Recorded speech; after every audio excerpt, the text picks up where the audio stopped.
Hello, good afternoon, and welcome to the Midday News on 3FM 92.7. My name is Beatrice Adu. The news is also live on Casmi 107.1 FM and across the world at 3news.com. Coming up in the next 30 minutes.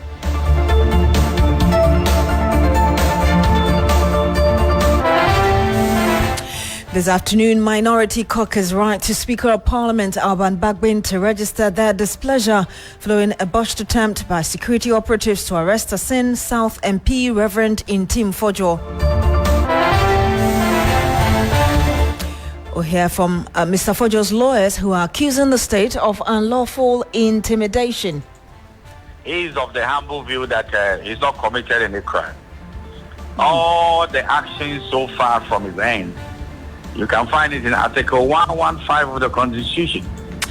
Also, in the wake of recent acts of disturbances in some senior high schools, Education Minister Haruna Idrisu has given school heads the government's backing to take immediate steps to improve discipline.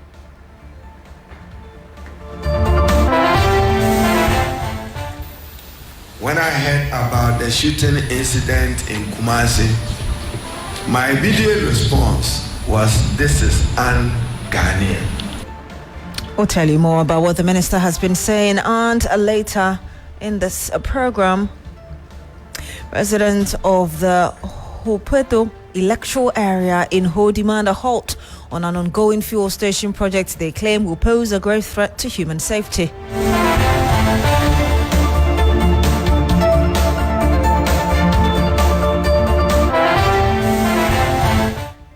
Thank you very much for joining us this afternoon. The Minority has written to the Speaker of Parliament, Alban Bagbin, beseeching him to take action to uphold constitutional provisions and parliamentary protocols following an attempted arrest of the Sin South MP, Reverend John Intim Fojo, by operatives of the National Intelligence Bureau, NIB.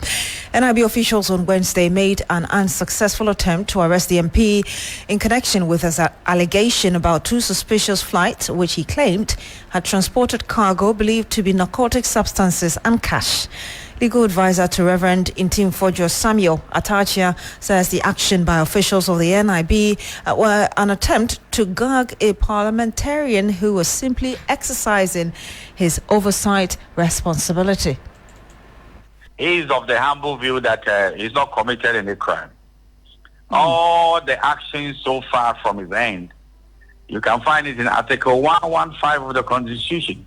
There shall be freedom of speech, debate, and proceedings in Parliament, and that freedom shall not be impeached or questioned in any court or placed out of Parliament.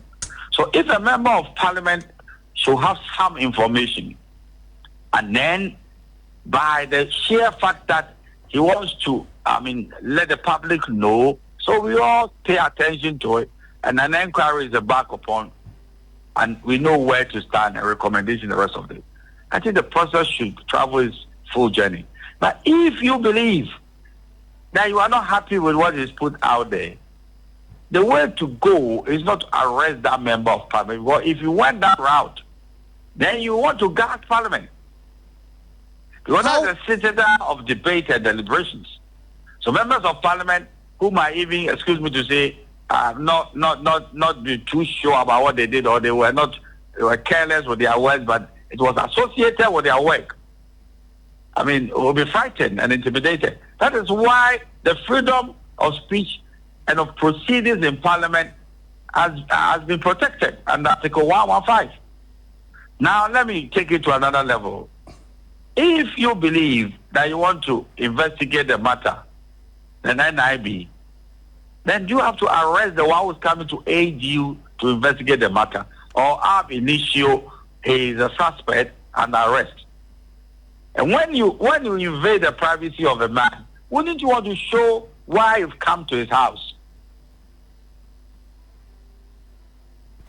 And you had the lawyer for Intim Fojo, the Minority Chief Whip, Frank Anodompre, in a formal memo to the Speaker, accused the NIB operatives of not adhering to the laid-down procedures required when engaging with certain members of Parliament. Noble Crosby Annan joins me in the studio with a copy of the memo.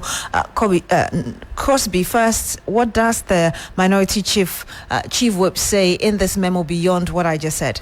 Well, Beatrice, so this is a 6-paragraph statement, and like you said, it is coming from the office of the Minority Chief with Frank Anado address to the Speaker of Parliament. The subject is complaint of disregard for the Speaker's directives on investigative engagement with members of Parliament. It starts like this. I write on behalf of the Minority Caucus leadership to formally express concern over the failure of certain national security and intelligence agencies to respect directives issued by a high office regarding the agreed procedure for engaging honorable members of Parliament in investigations or related matters. So it continues to remind the Speaker of letters he has written to the NIB, reiterating these established protocols that were grounded in Articles 117 and 118 of the Constitution, as well as the prevailing protocols established with the national security and intelligence agencies to engage with honorable members of Parliament. Then he continues to say that it is regrettable to note that recent events indicate a troubling pattern of non-compliance. A case in point is on Wednesday, 9th April 2025, we witnessed another forceful attempt by the NIB to arrest Honorable Reverend John Intimfojo, the Member of Parliament for Asin South and ranking member of the Defence and Interior Committee. It says it follows a recent press address held in Parliament by the member, which was made for and on behalf of the Minority Caucus on a matter of national importance in executing of parliamentary duties. Now, Frank Anado Press says that this arrest attempt was made at his residence that afternoon, clearly disregarding these well-intended protocols established in your able leadership, by your able leadership, and guarded by the Constitution to protect the mandate of Parliament. Now, the last 2 paragraphs read like this. Such actions not only undermine the authority of the office of the Speaker, but also directly violates the privileges and immunities of members of Parliament established in the Constitution. He adds that they pose a serious threat to the separation of powers and the respect accorded to elected representatives in the performance of their constitutional duties. Now, he's urging the office of the Speaker of Parliament to take urgent steps to reaffirm the directives we've just spoken about and engage the relevant national security heads to ensure that such interactions with honorable members are conducted in conformance with the Constitution and with the decorum and procedure befitting their status as representatives of the people.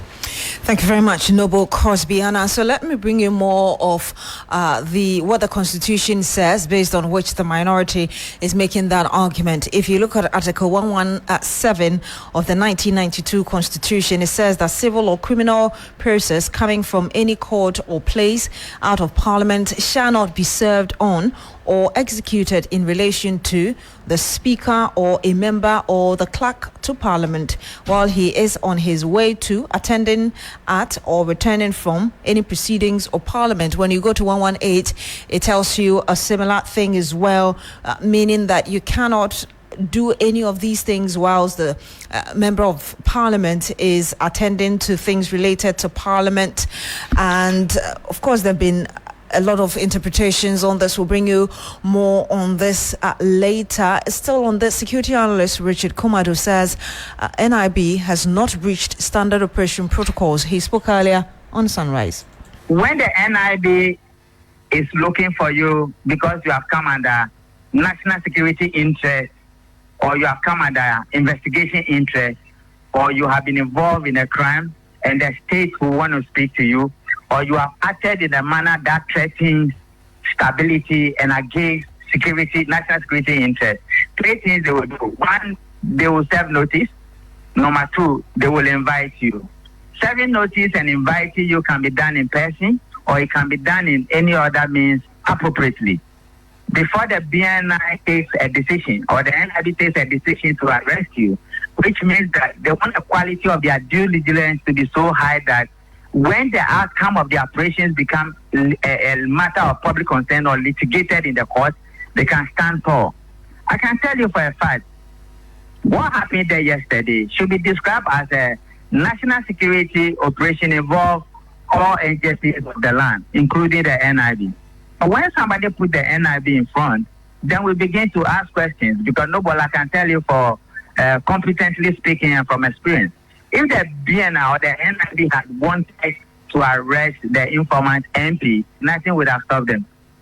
If we are not arresting you, we will let you know that, hey, we are here to arrest you. This is why we are not arresting you. Show yourself, blah, blah, blah. But once we have arrest warrant and all the dots has been connected, the T's and the I's, and it has become clear that your actions and something you must have done or you have come under, you yourself, somebody is threatening you or many of those things, the permutations that will make them to cause for an arrest of a citizen or a group of people or something, you can't stop them. That is the word Dr. Doku used, the national security interest or the national interest supersedes any other person and any other variable that comes in.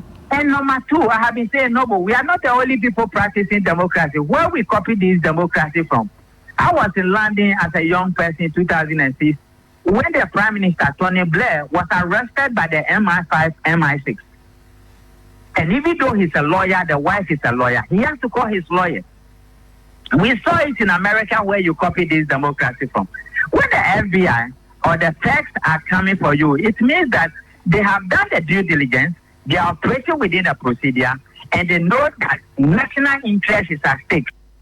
And you heard that security consultant Richard Kumado speaking earlier to Noble Crosby. And we do understand that the Asin South MP is expected to report to the NIB or for interrogation today. My colleague George Quaining is currently at his office in Parliament. He joins us live on the phone. George, what can you tell us? What do you see from where you are? Richie, thanks so much. So I'm actually at the reception of Job 600. And like you rightly mentioned, the Asin South lawmaker is in Parliament. What I also picked is the fact that the minority leader is also here. So actually, what I can confirm is that there's a caucus meeting ongoing. As to what the content of the details are, I'm yet to get that details and finish listeners later. But it can be confirmed that the lawmaker is here with some of the executives of the party having a caucus meeting at Job 600. I don't know if it's the minority leader's office or that of the lawmaker's office, but that's what I can confirm. But do you have the confirmation that he's expected at the NIB today for interrogation?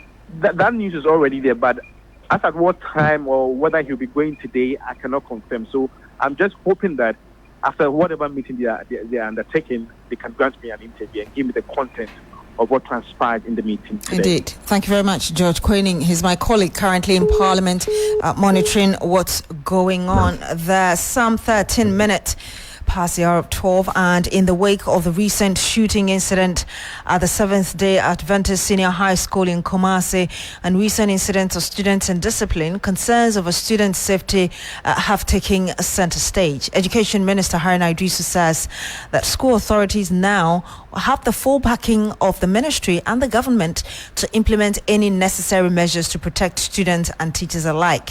He made these remarks during a stakeholder engagement held in Sunyuan as national calls intensify for tighter security in schools. Ours is that we should strengthen the relationship between the schools and its management, and in particular parents, in order that you remain at the forefront of the moral, intellectual, and academic development of our wards. It is only a harmonious and cordial relationship that can deliver safety. When I heard about the shooting incident in Kumasi, my immediate response was, this is un-Ghanaian. This is not Ghanaian. But it has happened in Ghana. The Director General of GES have issued some directives and instructions. He has our full policy support and approval to enforce those directives. So in respect of the un-Ghanaian development of shooting in Kumasi, the Director General of the GES has the full support of government for you to strengthen your inspections in order that guns, knives, and other violent tools and equipment are not found in our schools. You have the full support of government to initiate those inspections at the weekend. We have to nip it in the bud as early as possible and as practically as possible, in order that we allow for a serene student environment. This cannot be part of the training of a Ghanaian child. That is immoral, that is violent, that is not Ghanaian culture. So we expect that you will look at those issues. Mr. Idris also appealed to President Mahama and the Finance Minister to ensure continuous budgetary allocation for the free senior high school policy.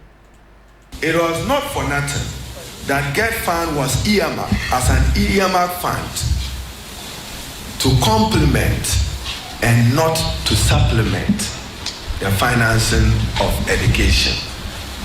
But as an immediate response for a government that has inherited enormous debt, over 748 billion in debt, in terms of commitment of public investment, over $3 billion US, we needed to keep free senior high school running. That's why the President and the Minister of Finance have had to depend on capping and uncapping and making sure that resources are allocated for free senior high school.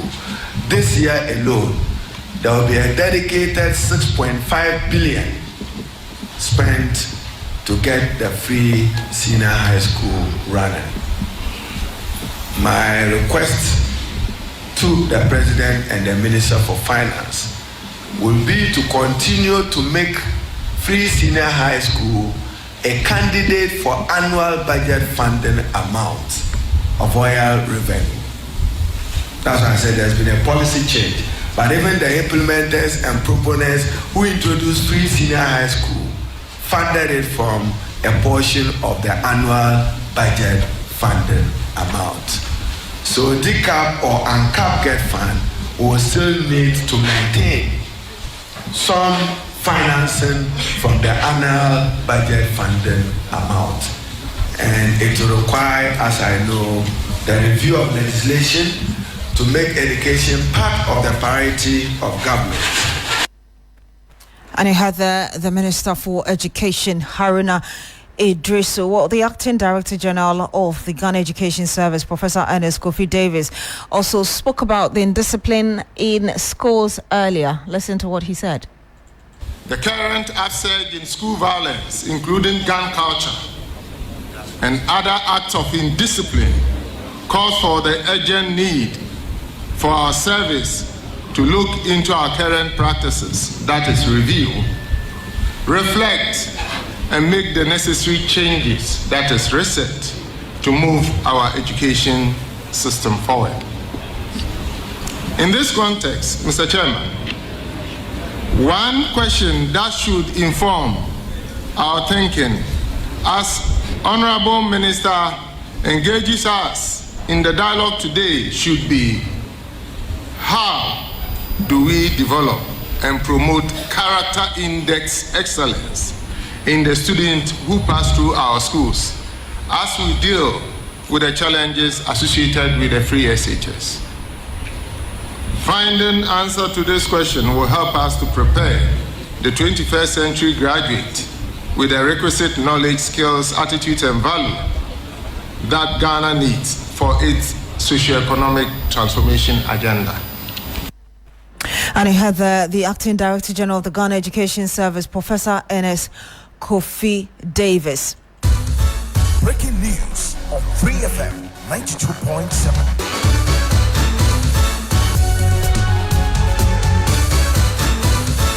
Some 19 minutes past the hour of 12, we are learning that the house of the Member of Parliament for Boko Central, Mahama Ayariga, has been set ablaze.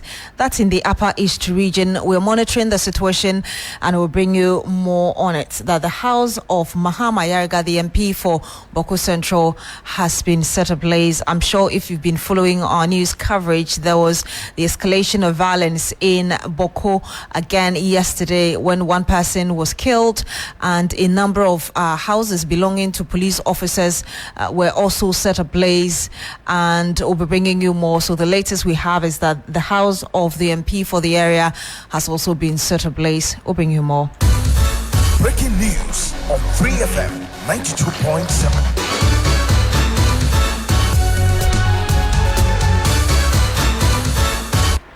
And we go to the Volta region now, where residents of the Hopedo electoral area, a part of the whole municipality in the Volta region, are appealing to city authorities to take steps to halt an ongoing fuel station project in the area. They think it's not safe for them. Faisal Abdul Idriso is our man in that part of the country. He joins us live on the line. Faisal, just tell us exactly what the concerns of the residents are regarding this very project. Yeah, so the residents are saying that the siting of the project, which is in a residential neighborhood of some form of construction, because it poses threats to their lives. They want the city authorities to halt the ongoing project, which they indicated that they have written to the Assembly, the EPA, on countless cases, including at the time when the then Volta Regional Dr. Atibot was in office. The only intervention they saw was when the work was suspended temporarily, only for it to resume this very year. So they want the city authorities to ensure that the project is halted or probably located to another site, since it is within the residential area, poses threat to their lives. I want us to listen to exactly what they said, and I'll come back to find out from you what more you can tell us. We are not against anybody's business, but we are rather concerned about our health. In case of any problem here, the government will come. Other stakeholders will come. We are only pleading to the government. This is going on here. It's very serious. It's very bad. They should help us. We are scared for our lives. We are scared for things that are happening. Even whole year, there was a disaster in whole year, and most of the people, they were not even compensated. Nothing have been given them. Actually, this issue has made some of us sick. We are not sleeping. Even already, we are not fine already. We are not well. And this issue has broken us down. As for me, my house is just here. The tank, the fuel tank tray is buried just behind my window. As you can see here. And in fact, it's a disaster to our life. What happened at Circle? Those houses around were bent. Recently, Techiman, the fuel tanker was just discharging, and suddenly, fire outbreak. So, in fact, some of us, we are sick. We don't know even what to say again, because what we can do, the people we can consult, we have consulted them, and still the people are working. This construction can be stopped if the authorities comes in. But nothing, no, they are not hearing anything. And you had obviously some worried resident of Hopedo in Ho. Faisal Abdul Idriso is still on the line with us. Has there been any response yet? Yes, there have been a number of meetings between the residents and some stakeholders, including the fire service and officials from the EPA have been. But the issue of whether the work will continue or not has not been settled.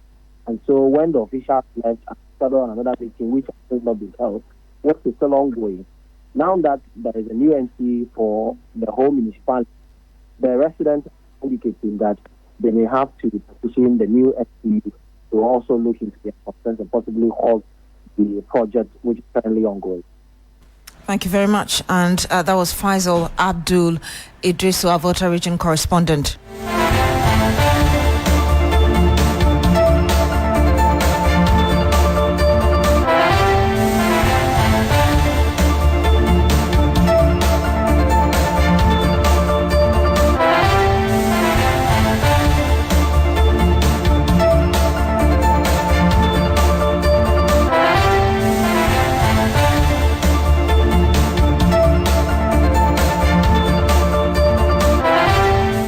Now, the Second-Hand Clothing Dealers Association at Kantamanto in Accra has declared a one-day strike to express the frustration of members over what they describe as an attempt by an organization to undermine their business.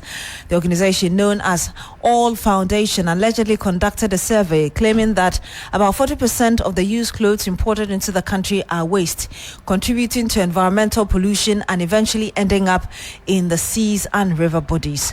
The association says that this is a deliberate attempt by the organization to collapse the second-hand clothing business in order to pave the way for the introduction of their own company. Well, Joseph Armstrong is currently there. He joins us live on the line. Joseph, what else can you report from this? Yeah, so Beatrice, the market women or the traders, the Katamanto traders today, as reported earlier, are not working based on what they describe as an attempt by an organization by name or foundation trying to destroy their business. And they are calling on the stakeholders like the trade ministry to come and ensure that they stop this organization from going ahead with the said investigations that they're carrying out.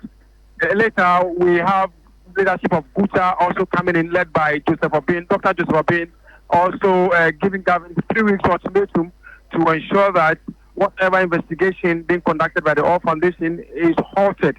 If not, they will embark on a nationwide strike where all members of Buta will take part, and it's become the biggest strike ever since the NDC government took office. And so far, how would you say, has there been any official statement from this private company or stakeholders involved? So, because I'm still trying my best to see how I can get this group allegedly conducting this investigation. I'm still moving around trying to get a hint of where exactly this group is located. As it stands right now, we've not heard from these organizations to speak to the issues being alleged against them. British. Thank you very much, Joseph Armstrong. He's a man in Kantamanto in Accra. Now, in what many anticipated would be a tough battle, Kumasi Mayor nominee Richard Kwesi Ofori-Boadi faced little resistance during his confirmation this morning, securing his position with surprising ease. Now, the real challenge begins. The newly confirmed mayor must tackle pressing issues plaguing the city, from poor sanitation to chronic congestion in the central business district. So how did the confirmation process unfold, and what strategies does the new mayor have in place to address Kumasi's growing challenges? Ibrahim Abubakar is our reporter in the Shanti region. He joins us live. Ibrahim, just tell us more. Hello, Abubakar, can you hear me? Yes, I can, Beatrice. Yes, I mean, an easy confirmation for the new mayor. I think that wasn't what a lot of people expected, but what more can you tell us? Exactly. So today they were expecting 60 people to come and cast their ballots, 40 elected assemblymen and 20 government appointees. 55 showed up, and 56 rather, and out of that number, 55 voted yes, only one voted no, which means that Ofori-Boadi was able to secure 98.2%, which was even shocking for him. In fact, he said there had to be a lot of consultation with even members of parliament in the various constituencies so that they will be able to engage with the assembly members for this easy confirmation, because Kumasi has been without a mayor for a long time, and there are a lot of things that they need to do to uplift the image of Kumasi, and for that matter, he was thanking them. But he has two issues that he wants to tackle. One has to do with sanitation, which he said things will be done differently this time around, even though he wasn't too specific about the strategies that he will be taking. But he has given the assurance that from 2 weeks going on, we will see some massive development or improvement when it comes to sanitation. One key other things have to do with congestion within the central business district. In fact, he has given firm assurance that by next week, Wednesday, he has already issued that directive that those who are selling within the pavement and unauthorized places must move out, because this time around, they will not be too political about their strategy, and they want to ensure that this time around is very sustainable. So while they also try to provide a convenient trading space for these traders, take steps to make sure that they move them out of unauthorized places so that we will be able to decongest Kumasi and everybody will be able to go about doing this for a business. So these are the two key issues within the first 1 month he is looking at tackling, and these are issues that are very concerning to the people of Kumasi. One also has to do with completion of the GoPro market, which has been left halted for the past 12 years, and also fast-tracking the completion of the second phase of the Kedetia redevelopment market. Ibrahim Abubakar, thank you so much for that report. He's our man in the Ashanti region.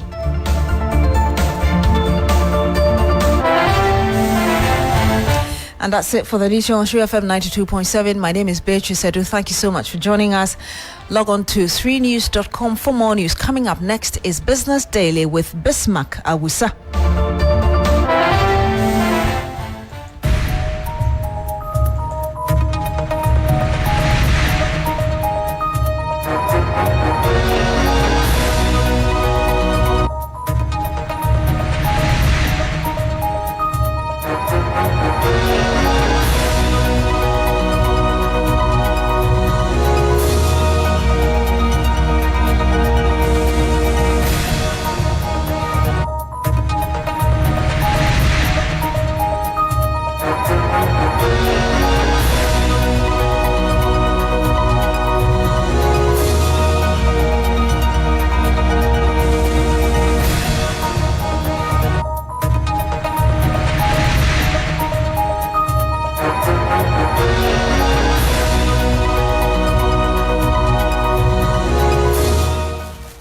Hello, good afternoon and welcome to Business Daily on 3FM 92.7. Coming up, Cocoa Board denies announcing new cocoa producer price, cites incomplete administrative framework.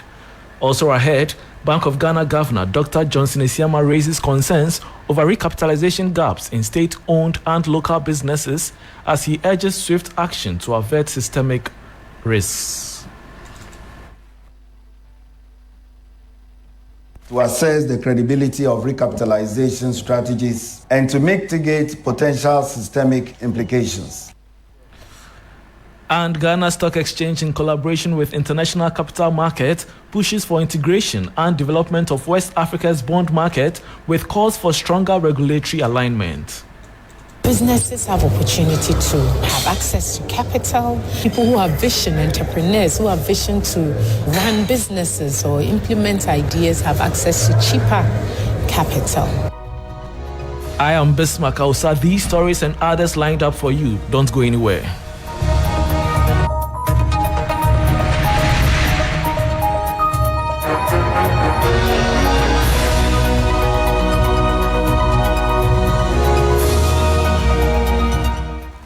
Thanks for your company. Now to the very first story. Ghana Cocoa Board has firmly dismissed circulating reports suggesting a new producer price for cocoa as has been established.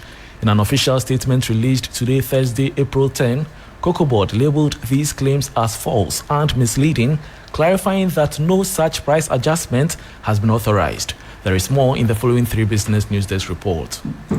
Cocoa Board highlighted 2 critical factors preventing any price announcement at this time. Firstly, the board pointed out the absence of a functional board of directors, which is required to officially approve any changes to the producer price of cocoa. Secondly, Cocoa Board stated that the crucial producer price review committee, the body responsible for assessing and proposing price adjustments, has yet to be constituted. In light of these circumstances, Cocoa Board urged the public, particularly cocoa farmers and stakeholders in the cocoa value chain, along with the media, to disregard any unverified claims regarding a new producer price. The board assured that any official communication regarding the producer price will be conveyed through proper and established channels once the necessary administrative processes are finalized. This clarification from Cocoa Board aims to quell any confusion and misinformation that may be circulating within the sector and among the wider public. Stakeholders are advised to rely solely on official pronouncements from the Ghana Cocoa Board for accurate information. And that was a 3 Business News Desk report on Cocoa Board denying announcing new cocoa producer price for the 2025-2026 crop season. Moving on, the Governor of the Bank of Ghana, Dr. Johnson Esiama, has raised red flags over lingering recapitalization gaps in some state-owned and domestically controlled banks. Addressing the first heads of banks meeting under his leadership, Dr. Isiama emphasized the urgent need for these institutions to shore up their capital buffers to meet regulatory thresholds. He warned that unresolved capital shortfalls could undermine depositor confidence and pose broader risks to financial stability as the central bank intensifies supervisory efforts to assess the credibility of recapitalization plans.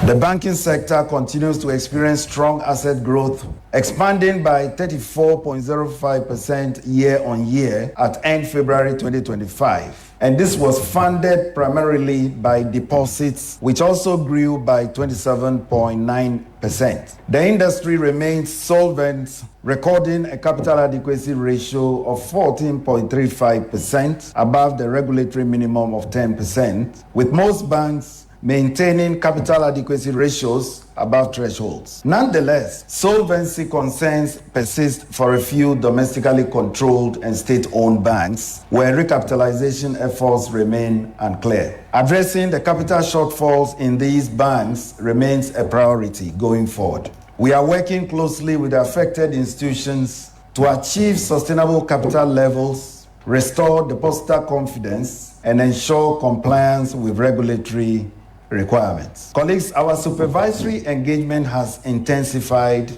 to assess the credibility of recapitalization strategies and to mitigate potential systemic implications. And that was Governor of the Bank of Ghana, Dr. Johnson Isiama. Now, despite strong reforms, Ghana's bond market, valued at a little below 200 billion cedis, is still dominated by government securities. Corporate bond activity remains minimal due to low investor appetite and limited issuer participation. Speaking in an interview on the size of the West Africa Bond Market Conference in Accra, Managing Director of the Ghana Stock Exchange, Abena Amoah, said her outfit is already implementing reforms under its capital market master plan.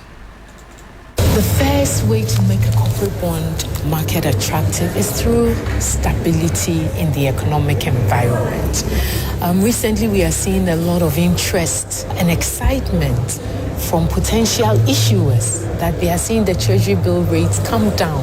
At 15%, it means that a company in Ghana has a better opportunity to be able to borrow money, invest in the business because their cost of capital is lower than 30%, than borrowing at a bank rate of 30%. Who won't prefer borrowing at single digits versus borrowing at double digits or high rates?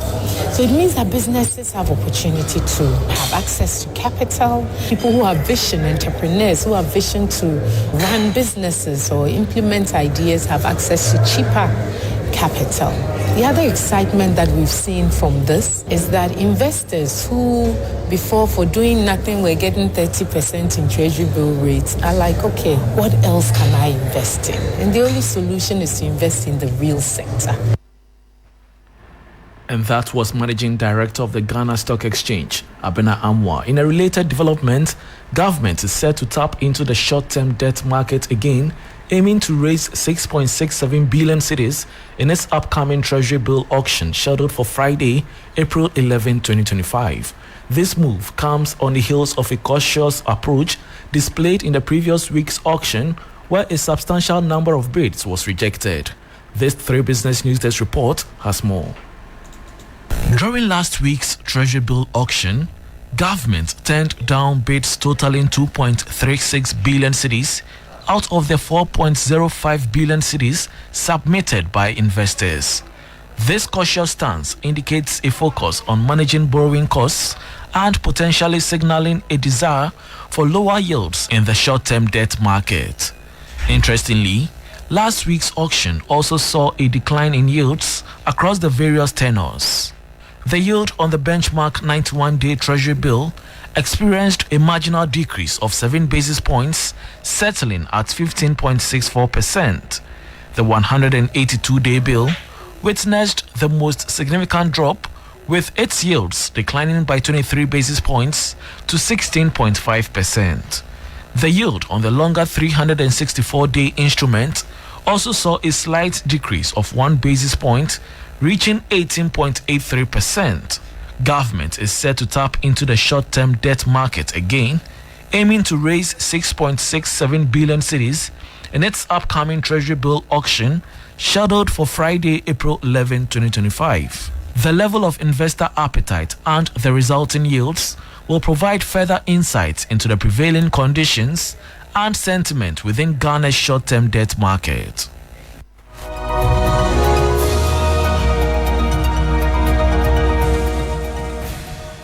And that was a 3 Business News Desk report on government aiming to raise 6.67 billion cedis in upcoming T-bills auction.